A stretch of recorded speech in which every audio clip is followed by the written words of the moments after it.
Every summer, baseball teams select who they believe can shape their future. We're going from 1990 to 2014 and picking each number one overall pick that did not work out. We'll stay away from the last 10 years since some of these guys are still writing their stories. All right, Delmon Young, we begin with you. Drafted by the now Tampa Bay Rays in 2003, right out of Adolfo Camarillo High School in California. Delmon's older brother, Dimitri Young, might sound familiar, was a two-time All-Star, once for the Tigers and once for the Nationals. 292 career hitter over 13 seasons, had a pretty nice career actually. Anyways, back to Delmon. He got off to a very hot start, being named Baseball America's 2005 Minor League Player of the Year, just a couple of years after he got his name called. Then in 2007, Delmon finished second in the AL Rookie of the Year race before being dealt to the Twins in a trade that included pitcher Matt Garza and shortstop Jason Bartlett. In 2010, Young had 21 home runs and 112 RBI as the 10th vote getter in the AL MVP race. So just continuously progressing more and more and more. Honestly, this is a good MLB career, but when you look at the heavy standard put on a number one overall pick and the fact that Delmon really only had one season with 20 homers or 100 RBI, they happened to come in the same season. He wasn't much of a base stealer, didn't have an illustrious career. Still, he finished with 109 homers, 566 RBI, and was a 283 hitter over 10 years. But guess what? This list gets worse with each player mentioned. Delmon barely gets on there because of the standard that we do hold to number one overall picks. Paul Wilson's up next. He was drafted by the Mets in 1994. Right out of the great state of Florida, he was a Florida State Seminole. Cutting his teeth in the major leagues in 1996, Wilson had the Peyton Manning of rookie years in baseball. He went 5-12, got hit around, had an ERA in the mid-fives, and he had some walk issues that plagued him as well. That would be Wilson's only season with the Mets, the team that drafted him. After a 3-year gap, Wilson went over to the Rays in 2000. What's up, Delmon Young? Just missed you. And then it was the Reds from 2003 to 2005. But in 2004, things got interesting. Wilson looked like the prospect he was brought up as, going 11-6 overall on the season. He had a complete game, and he gave Cincinnati fans 183 innings with an ERA in the low fours. Just a season later, however, that was all she wrote for the Orlando, Florida native. Wilson played in bits and pieces over 7 major league seasons. I sometimes do wonder what would have happened if he made the switch to the bullpen and was a mid-reliever. Still, he almost threw 1,000 innings over the course of his career, and he did have his bright moments.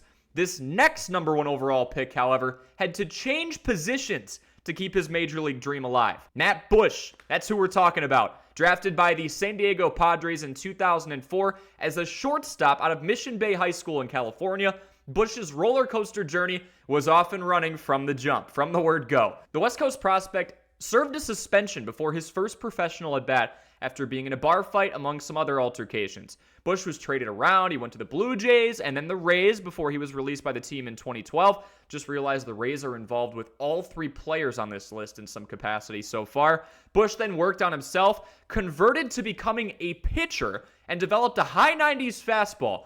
And 12 years, yes, 12 years after he was originally drafted, Matt Bush made his major league debut in 2016.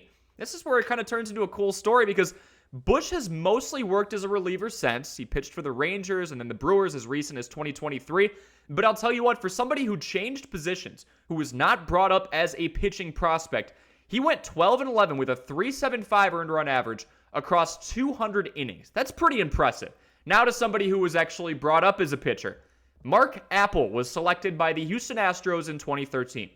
He was actually drafted 8th overall by the Pittsburgh Pirates the year before in 2012, but he opted to return to Stanford for his senior year, and credit to him, he upped his draft stock, was picked 1st overall. While Appel's draft stock rose, though, he struggled to make his way up the ladder in Houston's farm system. The righty was traded to the Phillies, had a flurry of injuries with his elbow and shoulder, and made the decision to step away from baseball in 2018 without ever making it to the show.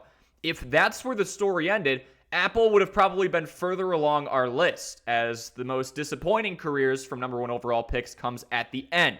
But then, and you probably heard of this recently, he returned and made his big league debut for Philadelphia in 2022 at the age of 30. 6 appearances and a little over 10 innings pitched later, and Philadelphia did release him towards the end of spring training in 2023. Still a cool comeback story for what started as a huge fall from grace for the 2013 number one overall pick. Brian Bullington is up next. He had his name called at a time where the league was on a streak with number one overall picks. Josh Hamilton was picked in 1999. Adrian Gonzalez in 2000. Hall of Famer Joe Mauer was the first overall pick in 2001.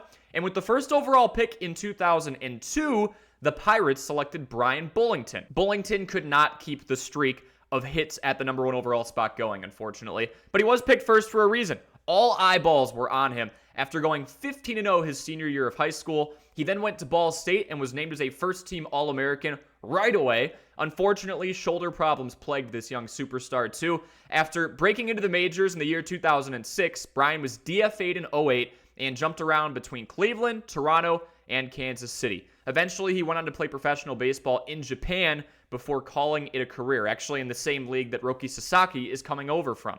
Alrighty, Mr. Matt Anderson, drafted by the Tigers in 1997 out of Rice University. This guy was lighting the world on fire. He set a few records while having a sub-1 ERA in the minor leagues, which is unbelievable at any level of professional baseball. And the Tigers, seeing those results, didn't waste any time. They called him up in 1998, just a year after he was drafted. His rookie year was awesome. He went 5-1, had a low ERA, but 31 walks in 44 innings. That's a theme that stuck with him throughout his career.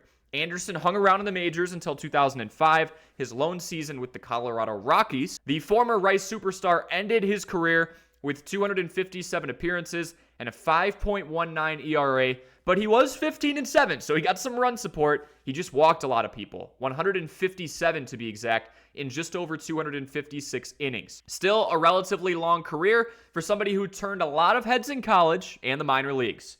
All right, on to Brady Aiken.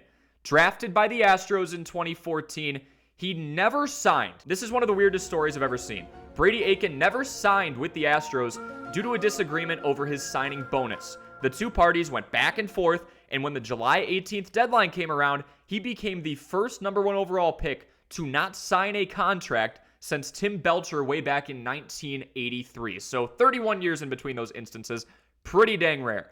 He underwent Tommy John surgery in March of 2015, got drafted again in 15 a few weeks later. This time he was picked 17th overall by Cleveland. Unfortunately, Mr. Aiken never cracked the majors. He got as high as single A ball, where he played in the Midwest League for Lake County, but he unfortunately called it a career in 2019. Between that weird signing bonus discrepancy where they missed the deadline, the injuries, the Tommy John surgery, and the second chance at the MLB, this is definitely one of the more crazy roller coaster rides we follow in this video and that I've personally seen. Still an extremely talented individual. The stars just did not align for him. So who gets the number 1 spot on this list of MLB number 1 overall picks that did not work out, that were seen as flops? It's Brien Taylor. Drafted by the Yankees in 1991 out of East Carteret High School, Scott Boras, recognize that name, he's the agent for high-profile athletes like Juan Soto, Cody Bellinger, Bryce Harper, many others. Scott Boras called Taylor the best high school pitcher he had ever laid eyes upon. The Yankees ended up paying him $1.55 million, and he was immediately listed as the game's top prospect in the year 1992. Then, one of the weirdest situations you'll hear about, Taylor's older brother and his girlfriend's family got into somewhat of an altercation. At one point, Brien threw a punch. It did not connect, and in the process, he dislocated his shoulder while simultaneously tearing his labrum, all in one motion. After rehab and an attempt to make a full comeback, the best high school pitcher Scott Boras had ever seen retired. 7 years in the minors, no major league debut, and unfortunately, Taylor became the second number 1 overall pick in history to never appear in a big league game. And that is our list of number 1 overall picks that did not pan out. These players all had immense talent, but this just shows the difficulty, right, of scouting, avoiding injury, and excelling on the brightest stage against the best players in the world at arguably the hardest sport in the world. Like and subscribe if you are into minor league baseball. Comment your video suggestions, and we'll see you in the next one.